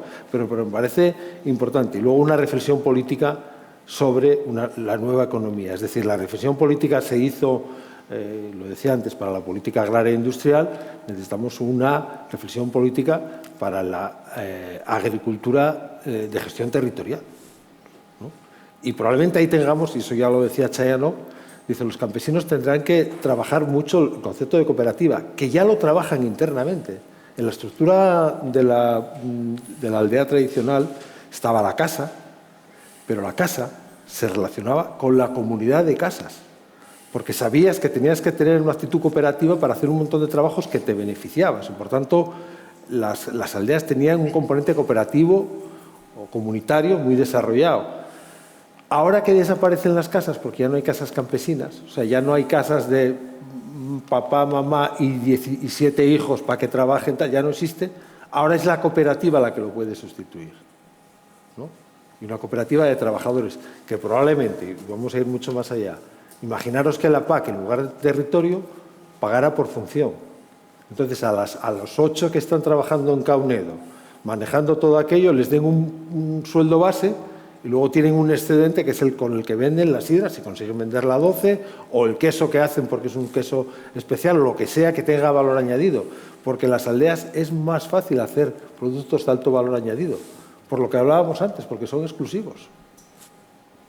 Tú tienes la exclusividad de hacer eso en ese sitio, ¿no? Entonces, quiero decir que hay muchos componentes económicos por explorar. Y con esto, por mi parte, cierro. Vamos a ver, si hace 250 años Carlos III y Pablo de Olavide fundaron 64 poblaciones en Sierra Morena, trajeron a 8.000 colonos de Centro Europa y montaron lo que ahora es la Carolina y todo eso, 250 años después nosotros no somos capaces de hacer eso. O sea, solo tenemos la ciudad, no somos capaces de inventar un proceso de ese estilo. Es verdad que cuando hablábamos de la Carolina, que por cierto estuve hace unos meses en unas jornadas para ver qué aprendizajes, nos dimos cuenta de una cosa: el éxito fue en diferido, como lo de Bárcenas que era en diferido, no sé qué. Pues el éxito de las nuevas poblaciones de Carlos III fue en diferido, porque a Pablo de Olavide lo metieron preso en la Inquisición al final de sus días, porque Pablo de Olavide concebía una educación laica, no quería que hubiera religión en aquellas nuevas poblaciones y tal. Y cuando marchó Carlos III y la Inquisición volvió a Carlos, o sea, él no vio el éxito de la operación, pero es que ahora se vio. Es decir, si no hubiera sido aquello, esas poblaciones no se hubieran montado. Es decir, con esto quiero decir que tenemos que también crear las condiciones para que eso suceda. Aquello que cantaba Lobardeta, quizá ni tú ni yo el otro lo llegamos a ver, pero habrá que forzarlo para que pueda ser, ¿no? Y por eso yo creo que la Fundación Barreiro, yo agradezco mucho que me haya invitado, porque esta historia llevo años contándola, pero sí me interesa mucho que en el ámbito del partido y de la Fundación Barreiro haya una reflexión sobre este asunto, ¿no? El asunto de la posibilidad de un regreso actualizado, contemporáneo y cosmopolita a la aldea. Bueno, porque en esencia, efectivamente, la preocupación que tenemos todos es que esos 35 nenos de Somiedo, o esos 150 que pueda haber en otras poblaciones, o esos 8 que haya en determinadas aldeas, ¿dónde estarán dentro de 25 años? ¿Qué estarán haciendo? Eso es lo que nos preocupa. ¿Dónde van a poder estar trabajando, viviendo y produciendo, creando riqueza para vivir bien, para vivir en una sociedad que les guste y en la que se sientan satisfechos, ¿no? Déjame que meta un matiz ahí. O a lo mejor sin producir. Que es que a lo mejor la nueva economía es que no va de producir. Bueno, ahí dejamos, es que llevamos hora y cuarto.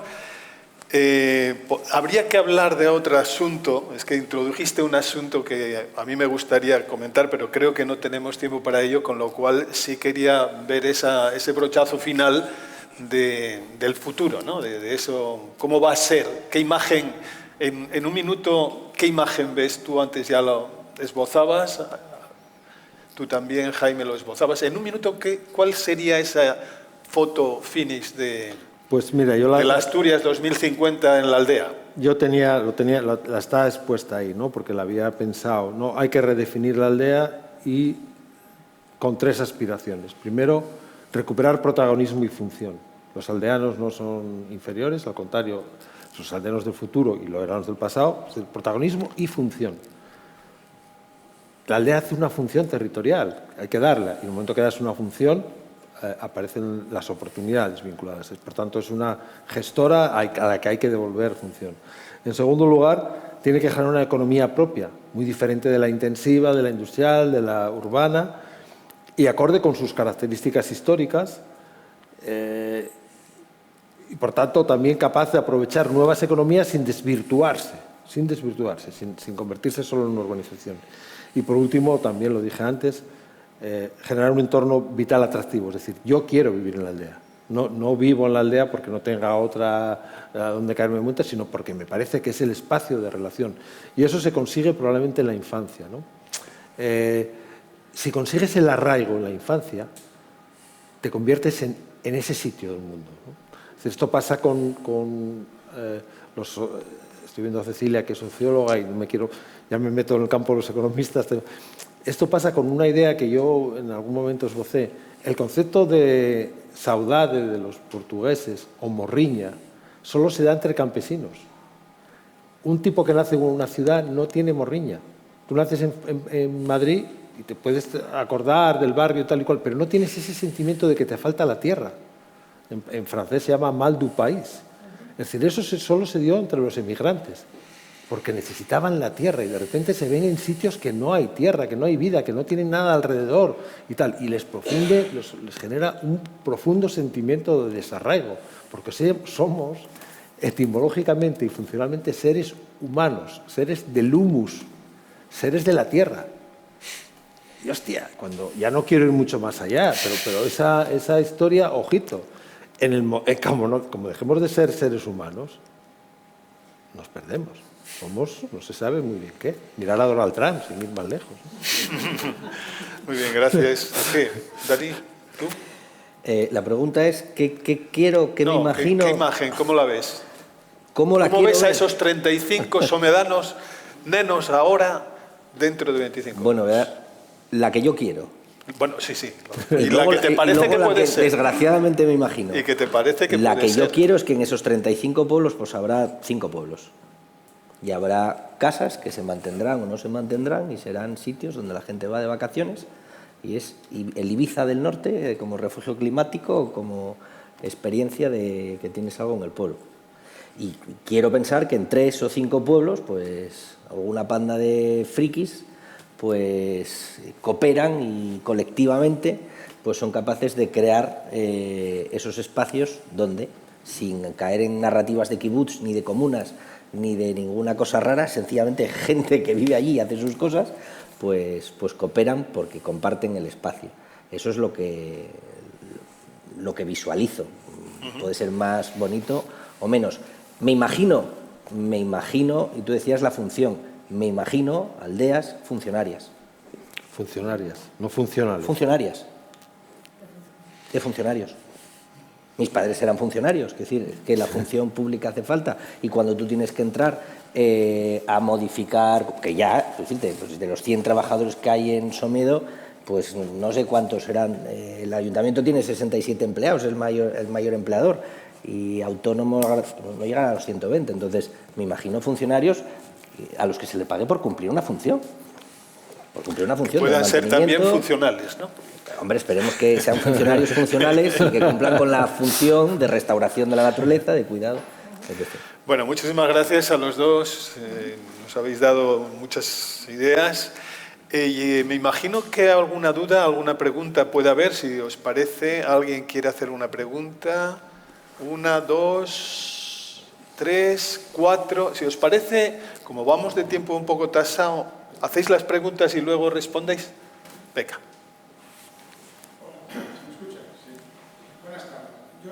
En esa aldea del futuro del 2050 que estamos planteando, me surge la duda si las aldeas que visionamos son independientes, están interconectadas y si papel de esta unidad funcional en Europa como centro tractor, ¿qué opináis? Y también que habléis un poco de, porque hablábamos antes de los datos de esa ley, y aunque somos receptores de población ahora mismo, es fundamentalmente inmigración y va a las ciudades. Si hay algún valor añadido o algo que podamos hacer para que la inmigración venga también a las ciudades. Otra aquí otra pregunta. A ver, que está mirando, a ver si... Aquí delante, gracias. Bueno, muy buenas tardes. La verdad que es súper sugerente todo lo que habéis dicho y para reflexionar mucho, ¿no? Pero bueno, hoy se está celebrando en Avilés 25 años de la iniciativa de la red Reader. Y a mí me gustaría saber, en vuestra opinión, las políticas que han venido desde la Unión Europea y que hemos sido capaces de traducir. Yo pienso que lo mejor que hemos sabido, lo pienso así, que lo mejor que hemos sabido, si valoráis que van en buena dirección o no. Yo particularmente pienso que sí. Yo que soy de Avilés, que siempre he vivido en Avilés, que no tengo ninguna aspiración de vivir en un sitio que no sea Avilés, pero sí que veo que me parece que todo lo que se hace de la ley del reto demográfico, los grupos de acción local, lo que se ha intentado también con estas experiencias, proyectos piloto para intentar lo de Bartienda, lo de Moal, lo que he visto en Asiego y tal, no sé, me da la sensación de que es como bastante coherente. Con lo cual, escuchándoos a vosotros reflexionar, me gustaría saber vuestra opinión. ¿Queréis responder a estas dos? Porque son dos que llevan 3 o 4 preguntas. Bueno, a ver, las aldeas están conectadas entre sí, lógicamente, y van a tener la posibilidad de estar conectadas con el resto del mundo. Eso antes no ocurría. El espacio exterior de una aldea preindustrial era la villa, no tenía más relación. Ahora tiene la posibilidad de conectarse con todo el mundo si les das la conexión telemática y, por supuesto, entre ellas también, ¿no? Es decir, que ese va a ser algo que va a funcionar. Y lo segundo, los inmigrantes, ¿no? Claro, el problema es que la calidad, digamos, del empleo, la aspiración de la gente sigue siendo la ciudad, ¿no? Los intentos que hubo de llevar inmigrantes a territorios rurales desarticulados acababan yendo para la ciudad. Es decir, el problema es que no tenemos el receptor bien montado. Ahora, si lo tuviéramos bien montado, sería otra cosa, no solo para los inmigrantes, sino para los propios de aquí. Es decir, espera, que yo en lugar de vivir en la periferia de una ciudad, pasando las Carlotas, pagando un alquiler tal, me voy de gestor territorial integral a un territorio y me formo como nuevo campesino. Es decir, yo creo que si lo hacemos atractivo para los de fuera y para los de dentro, ¿no? Y lo de que vamos en el buen camino, sí, pero tenemos que modificar muchas cosas, tenemos que atrevernos a hacer más cosas, ¿no? De hecho, estábamos hablando ahora de un concepto que se llama la innovación territorial, es decir, los programas de desarrollo operan, digamos, apoyando iniciativas, proyectos y tal, pero tienen que generar también proyectos de atreverse a, es decir, podrían ser una NASA aldeana, es decir, deberían ser lugares de transformación y no solo de financiación de proyectos. Se hizo mucho, pero queda mucho para hacer, entre otras cosas, porque seguimos sin conseguir los objetivos, ¿no? de que el medio rural sea cuasi alternativo a la ciudad. Vale, pues voy sobre la descentralización, sí, total, y hasta atomización, diría.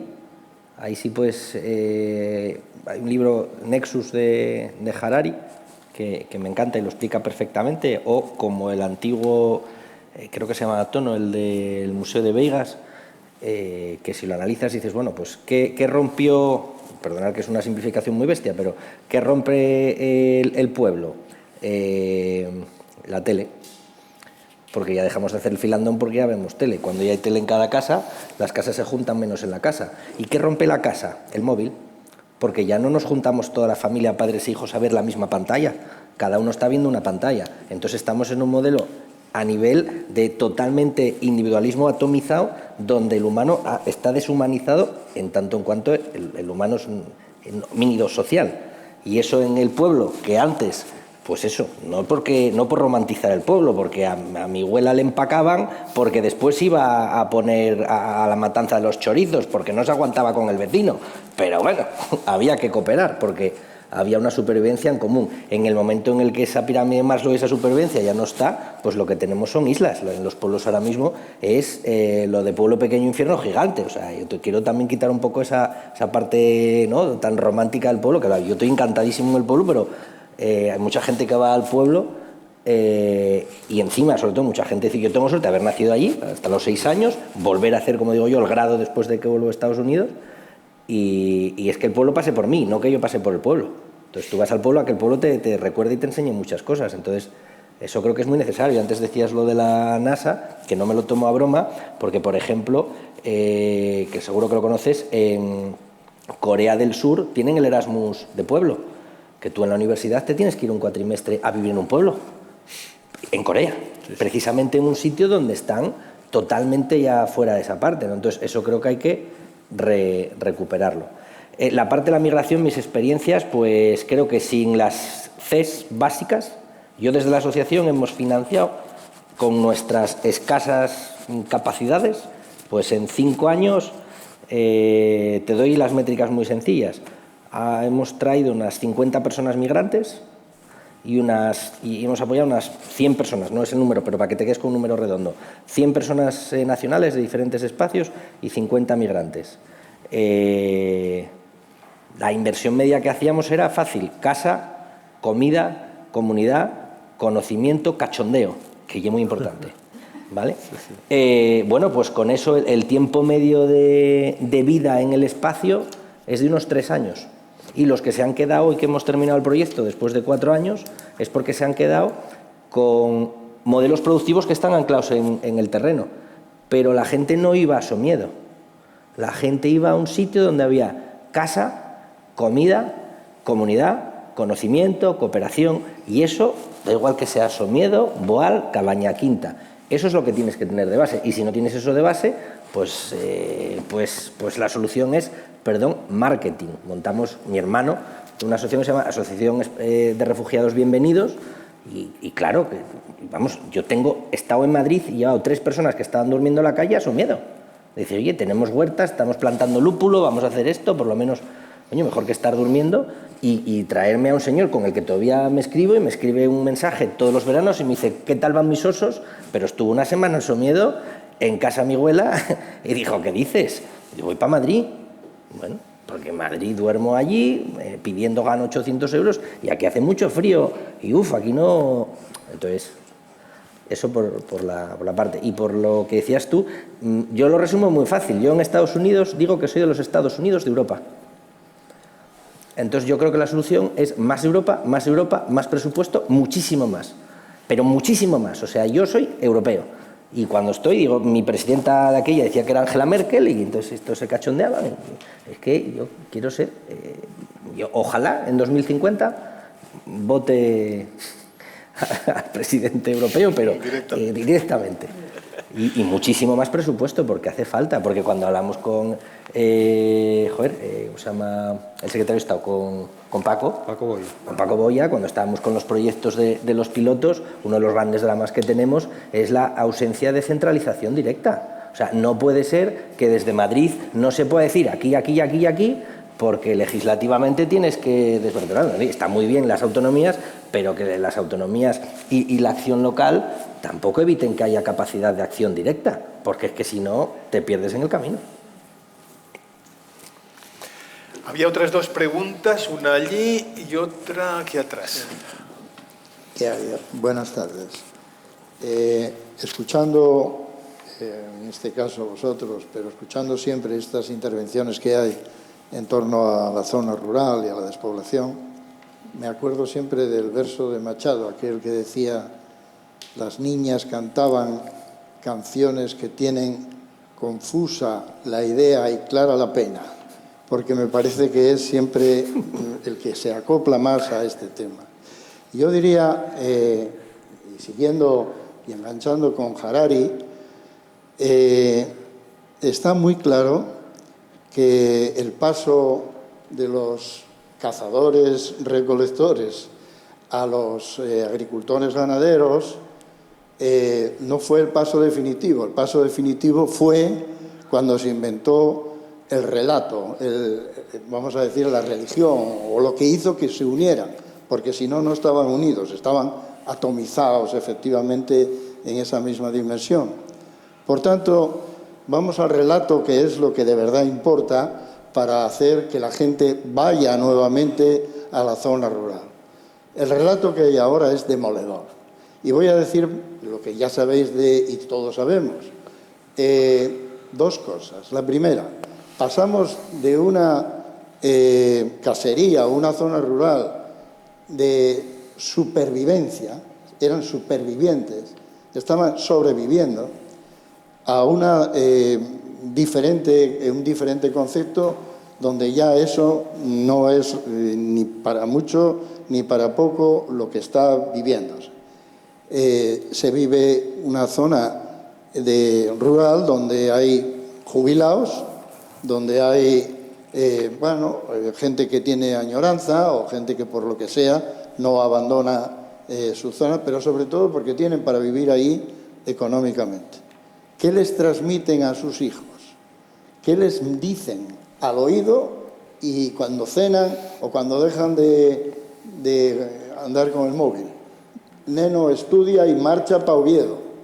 Y un chaval de estos, cuando va a hacer la FP, por mucho que esté en el pueblo y lo quiera mucho y tenga mucha nostalgia, cuando va a la Gascona y toma un culín de sidra allí y ve todas aquellas mozas y todo aquello, se acabó el pueblo para toda la P.vida, porque es así, no quiere saber absolutamente nada más y no va a volver, por mucho que le diga que va a haber una economía de no sé quién y no sé cuánto. Va a estar centrado en lo que está centrado, que es el relato. El relato es márchate de aquí, pero no el relato que nos dice las ciudades, no, el relato que decimos aquí, que dicen en las casas aquí a sus hijos. Estudia y marcha, y quieren mejor un puesto de lo que sea, de reponedor en el Alimerca en Oviedo, que por supuesto estar en el pueblo haciendo algo que no está dentro de su relato, no del suyo, de la sociedad, el relato de la sociedad. Y estas cosas que se dicen acerca de lo maravilloso que es la zona rural, de lo bonito que está todo y lo que como ecológicamente es mucho más calidad de vida y todas esas cosas, vamos, decírsela a uno de ellos, hombre, cuando esté tomando el culín en la Gascona, se lo dice exactamente en ese momento que es cuando más receptivo va a estar para entender. No, ahí hay que dejarlo en Gascona, hay que decírselo 20 años después. Eso es. No, bien, pero yo creo que, como decía al principio, a mí también me queda exactamente al pie de la letra el verso de Machado. Lo que tenemos confuso es la idea, la idea, lo que tenemos claro es la pena. Pero hay que ir a lo, vamos a decir, positivo. O lo más que positivo, futurible, posible.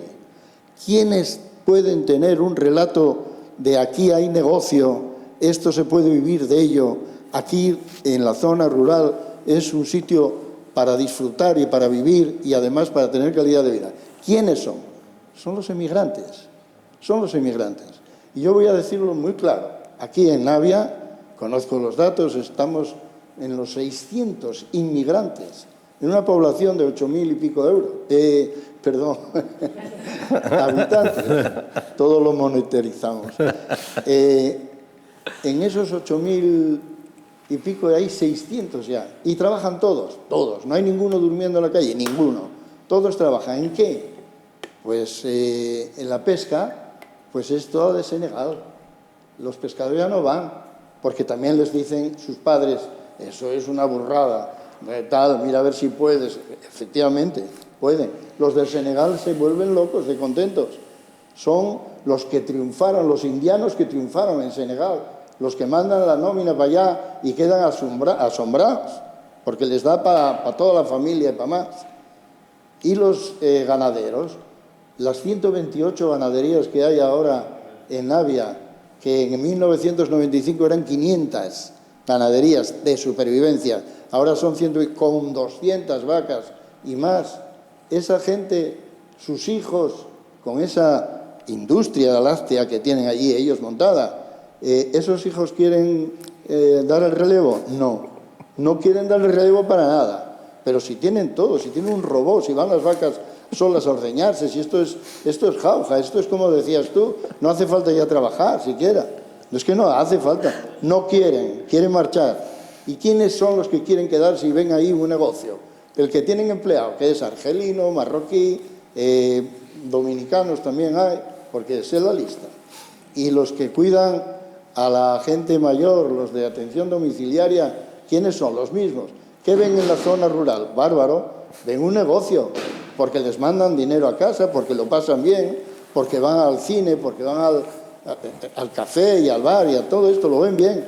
Pero el relato hay que buscarlo, entenderlo, que el futuro es de la emigración aquí. Así de sencillo. Pero eso no solo en el pueblo, en toda... No, por supuesto. todo, no, o sea. No hablo de Navia en absoluto solo. Hay ¿no? otra pregunta. Bien, vale, pues era eso. Hay otra pregunta y cerramos.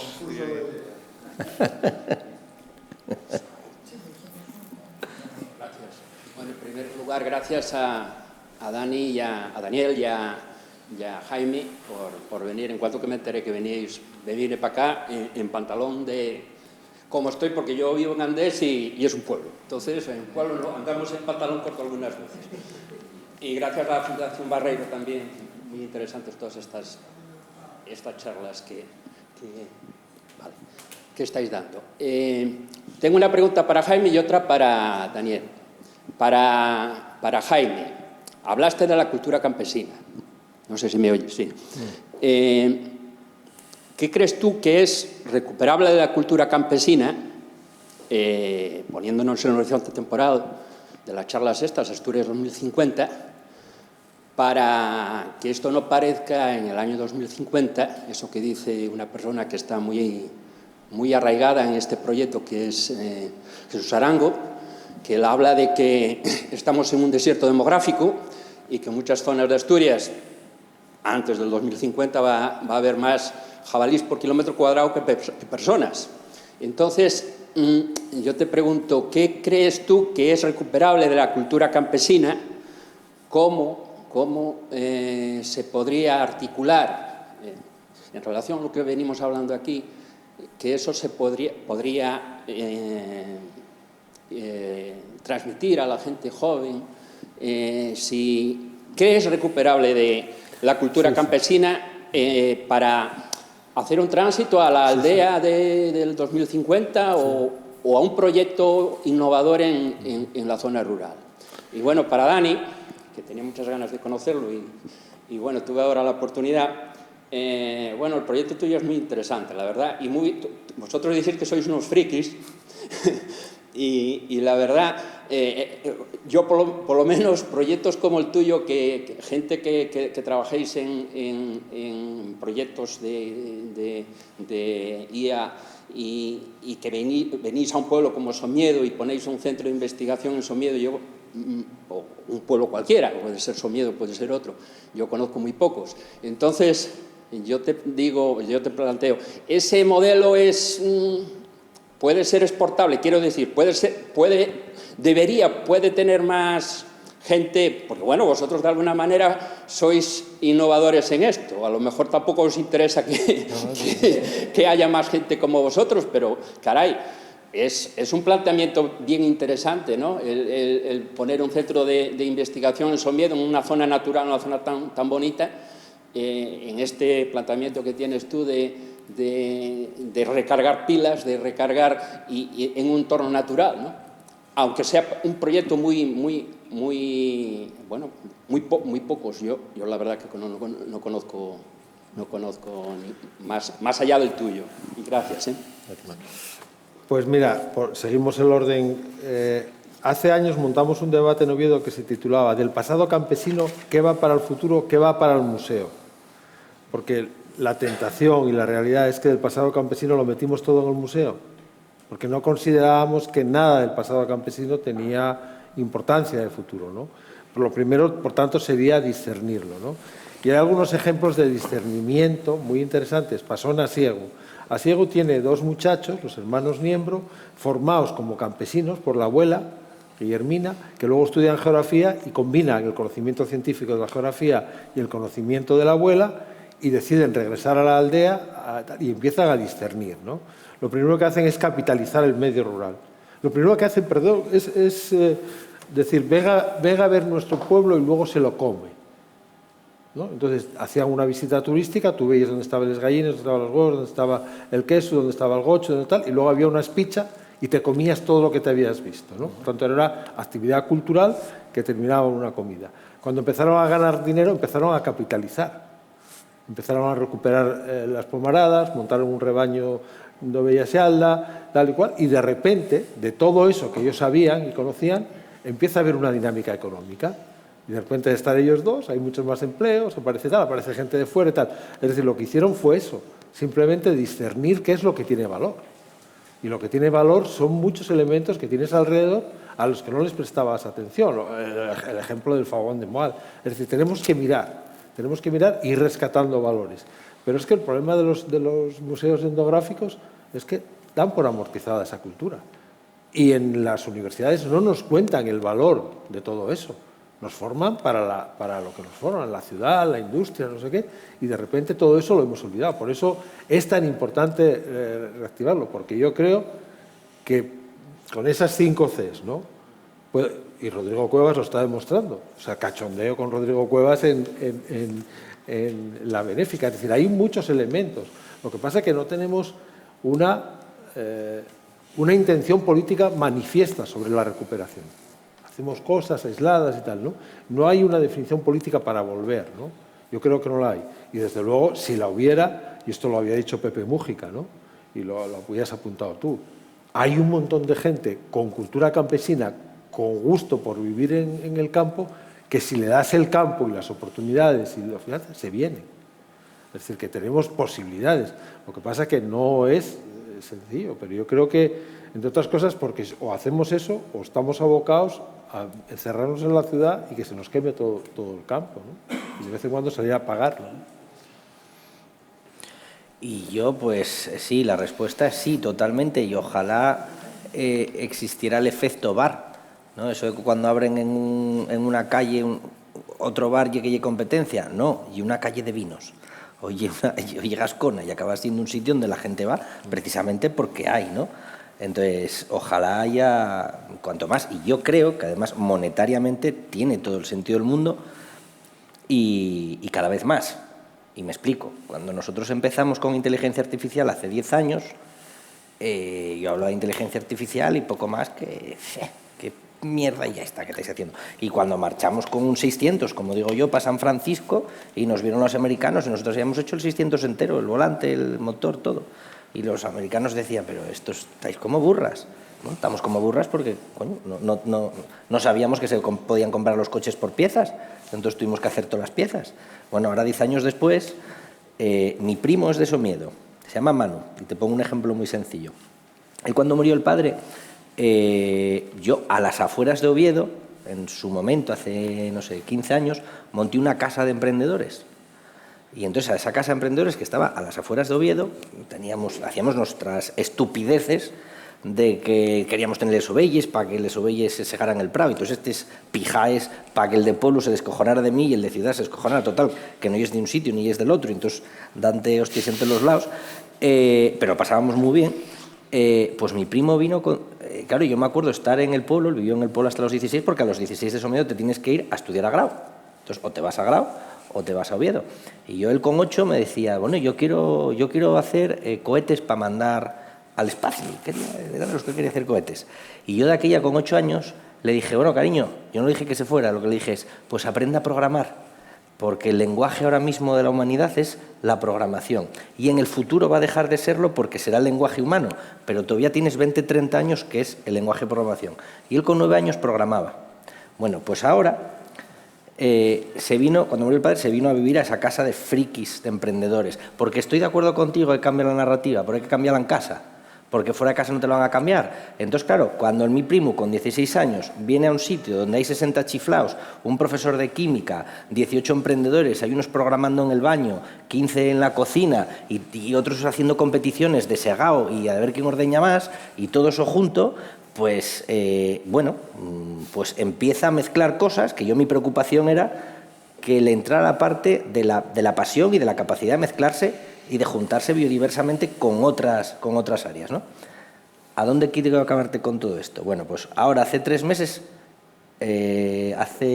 trabajó en una de mis empresas, después lo fichó BBVA, antes una ventaja competitiva que teníamos en Asturias y era que éramos baratos, porque por 30.000 euros en Asturias vivíamos mejor que por 60.000 en Madrid. Y entonces llegó el bichu y el bichu desmanteló el 50% de mis empresas. Por una sencilla razón, porque programadores que a lo mejor ganaban 50.000 euros, en 3 meses decían, Dani, es que ahora me ofrecieron 150.000. Yo lo único que podía decir, digo, enhorabuena, paga un chuletón.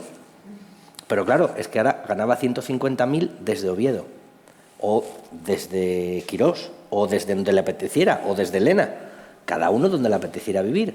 Entonces, y en ese modelo que siempre hablamos de los expatriados y los migrantes, ahí no hablamos de migración, ¿no? O sea, cuando ahora mismo alguien contrata en Filipinas, soy alguien que está haciendo uso de la globalización. Pero cuando tú desde aquí vendes tus servicios a Noruega y te vendes al 4 de lo que te paga el mercado aquí, no. Entonces, bueno, ¿a dónde acabo con esto? Pues acabo que con un PowerPoint acabó en San Francisco, donde había atado su primo, que tenía la narrativa en casa de que el friki, de que era posible, de que aquello y Roma y un circo, y no hay un sitio para vivir, estamos mucho mejor aquí. Pero bueno, obviamente hay una densidad de IPRs. ¿Y ahora dónde están viviendo? En una aldea de La Coruña.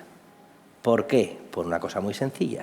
¿Qué necesitan 3 chavales de 24 años con una mente prodigiosa y 2 millones de dólares en el banco?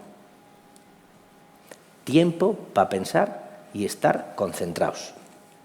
Esos mismos 3, que pagarán 1.500 euros por la casa con la piscina, encantados en el pueblo, en el pueblo que no lleve pueblo, que lleve tacatá, ¿sabéis cuánto cuesta ese piso en San Francisco? 15.000. Vivir en San Francisco cuesta 15.000 euros. Entonces, pero ya no solo vivir, es que la ciudad es un emisor de ruido. Entonces, para mí la base de la filosofía, el arte, la creación, la innovación, todo aquello que nos hace creer como personas y crecer como sociedades, se encuentra en los espacios vacíos. Y los espacios vacíos es donde las personas se pueden conectar consigo mismas, y eso y en los pueblos. Y en la ciudad está de puta madre ir a tomar una sidra de vez en cuando, pero yo acuérdome cuando venían los del País a haberme ensumido que a mí solo me faltaba decirle, ¿qué quieres? Que me suba encima una vaca con un portátil. Y la foto que quieres. Pero ¿y no echas de menos? ¿Qué echo de menos, hombre? Si en 50 minutos estoy en Gascona tomando una sidra, joder, y en 2 horas y media cojo el AVE en León y estoy en la Gran Vía viendo una obra de teatro. Eso sí, bajo 2 o 3 días, voy como un vikingo, vendo ya Vodafone, vendo el otro y marcho, porque como quede allí vuelvo chiflado como tú. Entonces, si no metemos estas narrativas en casa, que son posibles, pues claro, pues el otro pensará que allí está bien. Pero es que eso lo que nos está mandando es un montón de gente enferma, de nuevo, ¿eh? Y lo decías tú antes, las megápolis, cuando empiecen a explotar, empezarán a saltar también trozas de personas rotas, porque hay mucha gente rota en las grandes ciudades. Pueblos también, ¿eh? Pueblos también. Y mucho alcoholismo. Y mucho que tenemos que repensar también del pueblo, porque claro, ¿cuáles son los ejes del pueblo? El bar. ¿Hay bar en mi pueblo? No, cuando abrimos 4 años para conseguir que era un centro social. ¿Hay iglesia? Una vez al año. ¿Hay centro social? No. Hicimos la sexta feria, hostia, para montar la sexta feria tuvimos 3 años, porque la gente, venga, queja, ¿vas a hacer esta? Bueno, quiero decirte, eso hay que aceptarlo, y si quieres ir a vivir con eso, tiene pros y tiene contras.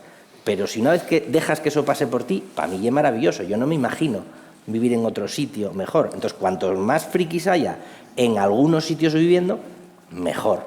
Obviamente no vale para todos, ¿eh? Hacen falta barrenderos, ganaderos, hace falta de todo. Emprendedores, yo hablo, oye, quien tiene un martillo, todo le parecen clavos. Hace falta de todo, yo hablo de lo que yo conozco. Si lo que conozco hay 5 pueblinos, pues oye, genial, y si hay 10, mejor. Y cuantos más, mejor. Bueno, podríamos seguir, seguramente quedarán todavía reflexiones y dudas y preguntas que nos gustaría hacer o hacernos, pero tenemos que ir cerrando. Son las 9:03 ya. Únicamente agradeceros una vez más la presencia Y simplemente recordar que el próximo 3 de julio, es decir, la próxima semana, tendremos ya la siguiente actuación, que será sobre los enfoques del desarrollo rural. O sea, que habrá oportunidad para seguir profundizando sobre estas cuestiones. Para esta sesión será en la Casa de la Cultura de Cangas del Arcea y contaremos con Marcelino Marcos, el consejero de Medio Rural, y ahí estará presentando a Marcelino González, el exdirector general de Campo Astur, y Juan Antonio Lázaro, gerente del READER, que serán las personas que nos hablarán de esos distintos enfoques. Nada más, buenas noches y hasta la próxima. Muy bien.